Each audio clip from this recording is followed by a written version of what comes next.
And is there anything in the Quran, in the Sunnah, in Islam that talks about these red cows? We have a yellow cow, right? Right. So it seems like, okay, they got things wrong with the prophets and messengers, right, who are the best of mankind, saying certain, and people can go investigate what I'm talking about. But here, is there anything in Islam that now that talks about red heifers, cows? Could a Texas cow start Armageddon in the Middle East in April 2024?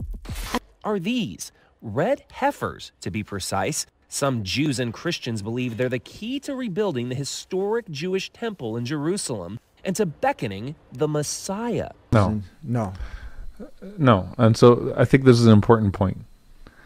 That the fact that other people try to engineer false prophecies should only demonstrate the urgency for Muslims to make sure that they protect the sites that would be victimized as a result of those false prophecies. Not that we have to find room for those prophecies in our tradition or legitimize them, just to say that these people are psychopaths. I mean, I'm not beating around the bush. They're absolutely psychotic. They're crazy. They have the full sanction of the state of Israel, the entity itself.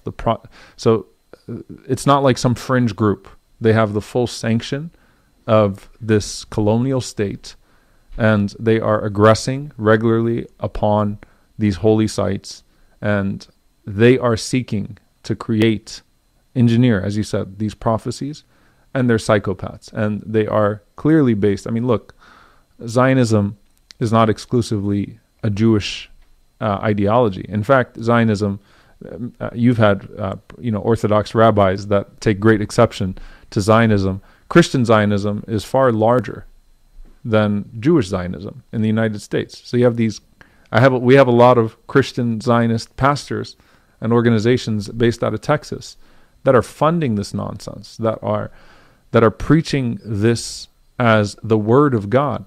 And who loses at the end of the day? I mean, so this is really interesting because we've had young evangelicals that have embraced Islam recently. Yeah.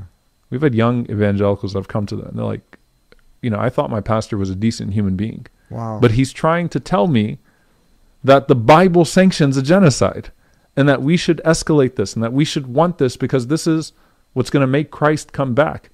If the type of world that's going to make Christ come back that we need to create is a world of genocide, then what was the whole point of Christ in the first place, right? So I've had young evangelicals that have come to the masjid completely disappointed with their pastors. So you told us Jesus was love, peace and blessings be upon him. Exactly. You told us Jesus was love, love. But you're saying that we need to create absolute chaos and turn a blind eye, not just turn a blind eye, sanction, fund, escalate a genocide so that we can make Jesus come back. Where's Jesus in all of this, right?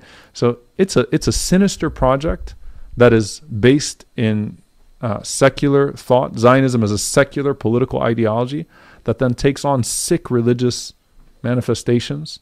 And at the end of the day, as Muslims, we just have to recognize that this aggression is escalating and that it is upon us to stand up for our people, to stand up in the protection of these sites, to galvanize power in whatever ways that we possibly can to stop this.